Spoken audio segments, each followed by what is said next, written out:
The Grandview Country Club's private dining room sparkled with warm candlelight from crystal chandeliers, each facet casting dancing reflections across the mahogany walls lined with portraits of the club's most distinguished members. Mom had chosen the club's most exclusive space for her 55th birthday celebration, transforming the elegant room into something worthy of royalty with cascading white peonies and arrangements of rare orchids that probably cost more than most people's monthly salaries. I sat quietly at the far end of the polished dining table, positioned perfectly to observe both the intimate family gathering and the floor-to-ceiling windows that offered a stunning view of the club's championship golf course.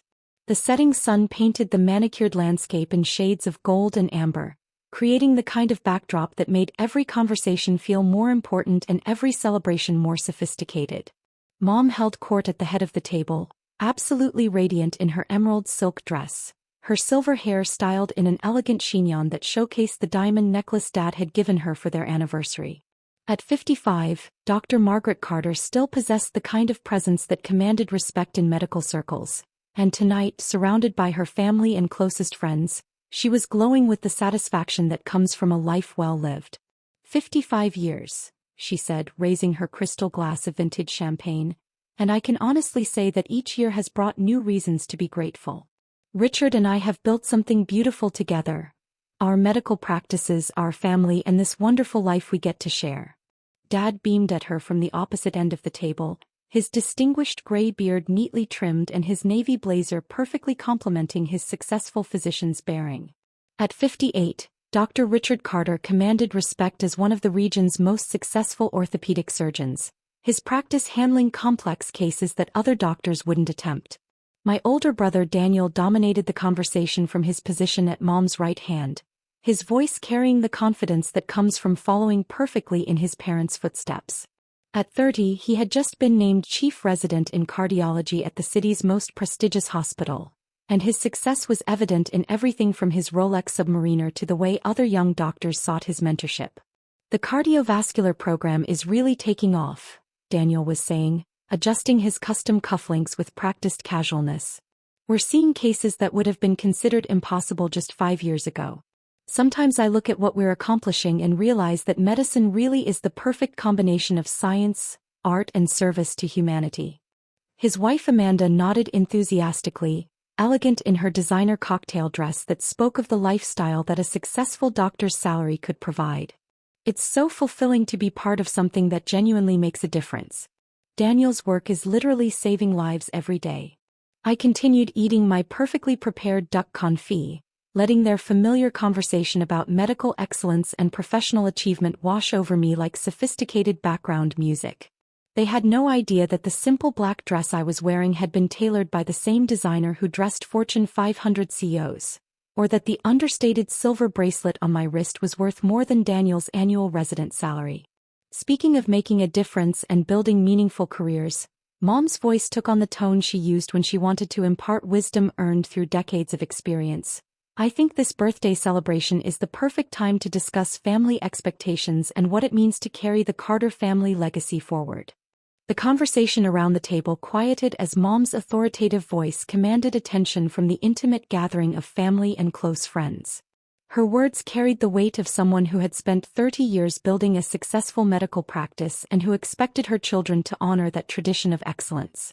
When Richard and I started our practices 30 years ago, Mom continued, her tone taking on the practiced cadence of someone accustomed to addressing medical conferences and hospital boards, we made a commitment not just to healing people, but to building something that our children could be proud of, something that would establish the Carter name as synonymous with medical excellence.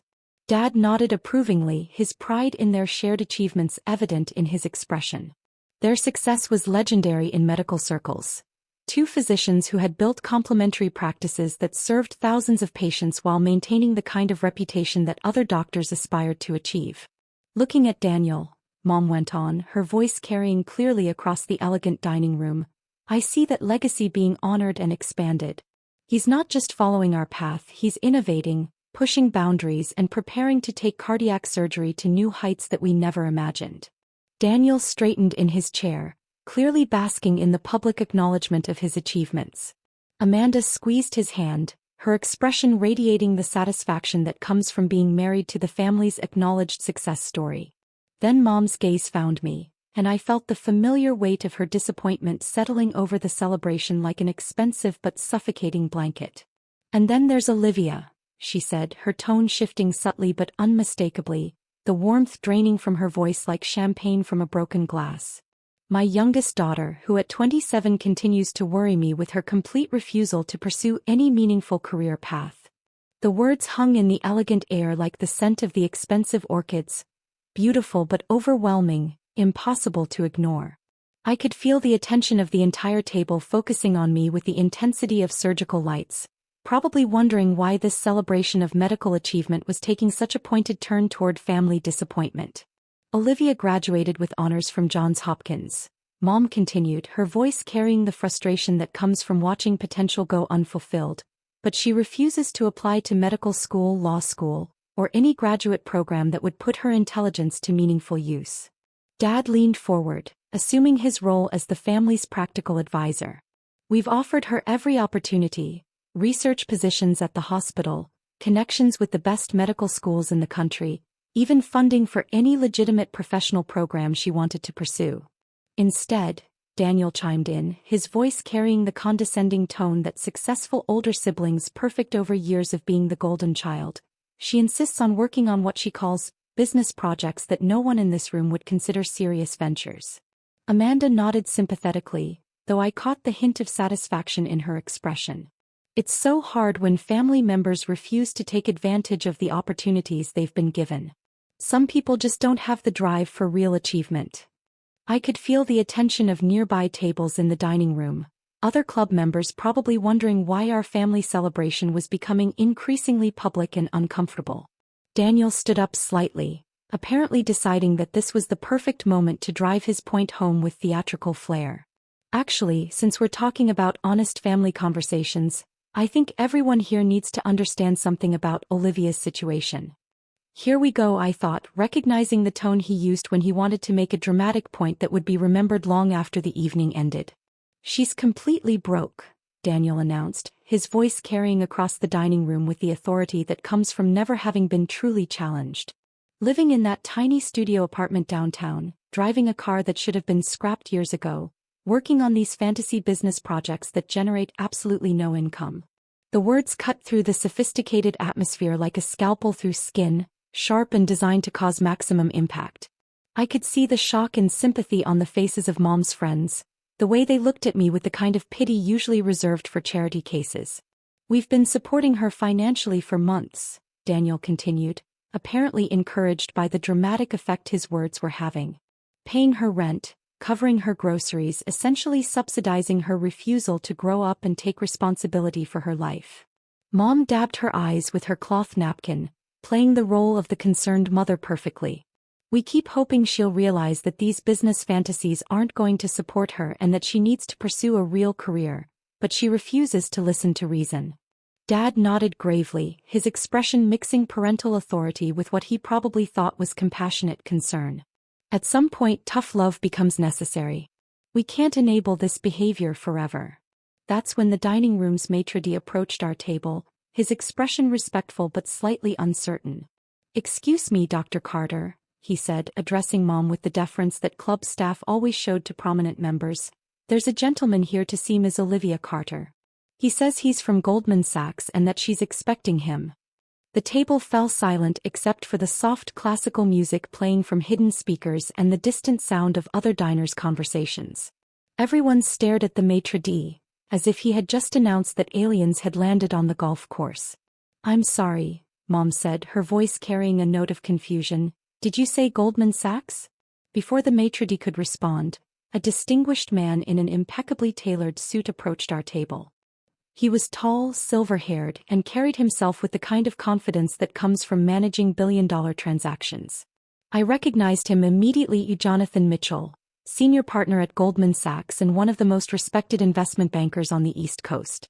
"Ms. Carter," Jonathan said, walking directly to me with a warm smile, "I apologize for interrupting your family celebration, but I wanted to personally deliver the news about the gene tech merger." The room went dead silent. Every conversation at nearby tables stopped as distinguished club members recognized one of the most powerful investment bankers in the country standing at our family table. "Jonathan," I replied, standing to shake his hand, "thank you for coming personally. I wasn't expecting you until tomorrow." "The deal was too significant to handle over the phone," he said, reaching into his briefcase and pulling out an elegant leather portfolio. "Ms. Carter, the $2.3 billion merger between BioLuna Pharmaceuticals and GeneTech Industries has been approved by both boards of directors and cleared by regulatory authorities." The silence that followed was so complete that I could hear the soft whisper of expensive fabric as people shifted in their seats, the barely audible sound of crystal glasses being set down on tables, the distant hum of the club's air conditioning system. $2.3 billion? Mom whispered, her voice barely audible. Jonathan opened the portfolio and placed several documents on the table where everyone could see them. "Ms. Carter, as the majority shareholder of BioLuna Pharmaceuticals, you'll receive $1.8 billion in cash, plus equity stakes in the merged company that our analysts value at approximately $900 million. Dad's champagne glass slipped from his hand, shattering against his plate with a sound like gunshots in the sudden quiet. Daniel's mouth fell open mid-chew. Amanda's eyes were fixed on the documents as if they might disappear if she looked away. "BioLuna Pharmaceuticals," Jonathan continued, apparently oblivious to the shock radiating from my family members, "which you founded 5 years ago with initial capital of $2 million, is now being recognized as one of the most innovative biotech companies in the world. The cancer treatment protocols you've developed are literally revolutionizing oncology."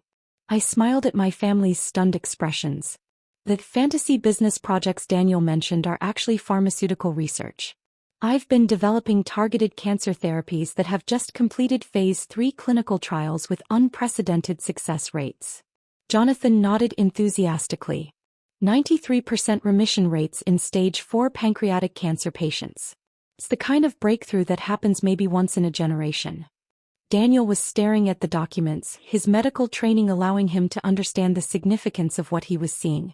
93% remission in pancreatic cancer? That's impossible. The current survival rates are less than 5%. Not impossible, I corrected gently. Just difficult. I've been working with a team of biochemists and oncologists to develop targeted therapies that attack cancer stem cells while leaving healthy tissue completely untouched. Jonathan pulled out another document. The FDA fast-tracked approval for 3 of BioLuna's cancer treatments, and the European Medicines Agency followed suit last month. We're projecting annual revenues of over $4 billion within 2 years. Mom found her voice, though it came out as barely more than a whisper. "You developed cancer treatments?" "I founded BioLuna Pharmaceuticals with the money from Grandpa Carter's inheritance," I explained. "Instead of using it for medical school, I invested it in research equipment and hired some of the brightest minds in biochemistry. We've been working 16-hour days for 5 years to develop treatments that could save millions of lives." Amanda was studying the merger documents with obvious fascination. "The valuation sheet shows assets worth over $3 billion. Conservative estimate," Jonathan confirmed. "When you factor in the intellectual property portfolio and the pipeline of treatments still in development, BioLuna's total value approaches $5 billion. Dad finally managed to close his mouth, though his eyes remained wide with disbelief. "Olivia, you own a pharmaceutical company worth $5 billion? "I built it," I corrected. "While you were all assuming I was wasting my time and my education, I was assembling a team of researchers who shared my vision of making cancer a manageable disease rather than a death sentence." Jonathan glanced around the table, clearly sensing the family dynamics but maintaining his professional demeanor. "Ms. Carter, the merger documents require your signature by midnight tonight. Should we proceed?" I looked at my family's shocked faces, then back at Jonathan.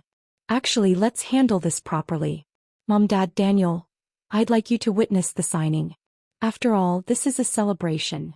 As Jonathan laid out the signature pages, conversations throughout the dining room had resumed, but with a decidedly different energy.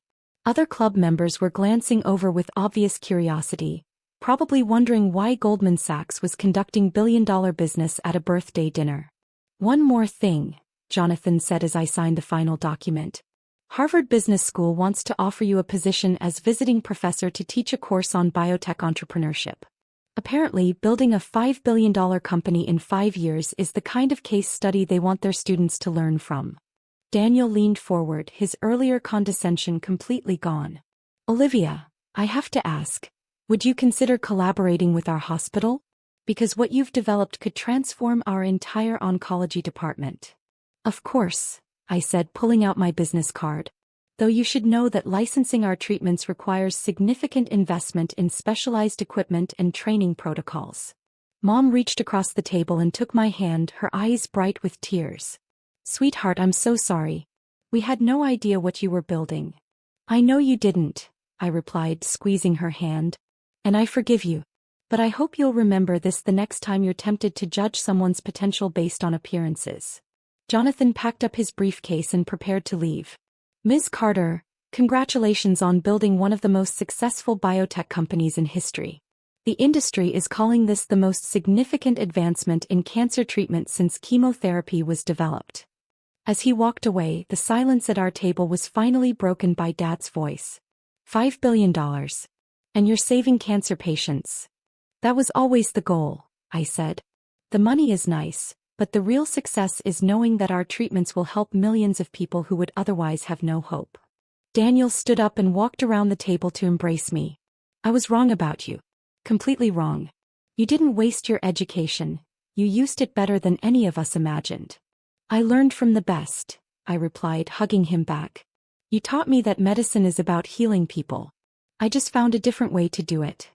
As the evening continued and other club members began approaching our table to congratulate me and ask about investment opportunities, Mom stood up to address the dining room. Ladies and gentlemen, she announced, her voice carrying clearly across the elegant space, I want to share some wonderful news. My daughter Olivia has just completed a merger that will bring life-saving cancer treatments to patients worldwide. The applause that followed was genuine and enthusiastic, and as I stood to acknowledge it, I realized that sometimes the sweetest victory isn't proving people wrong about your limitations.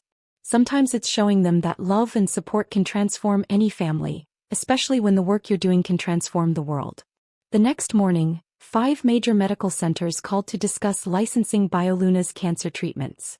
Mom and Dad helped me prioritize the calls based on which hospitals could help the most patients fastest.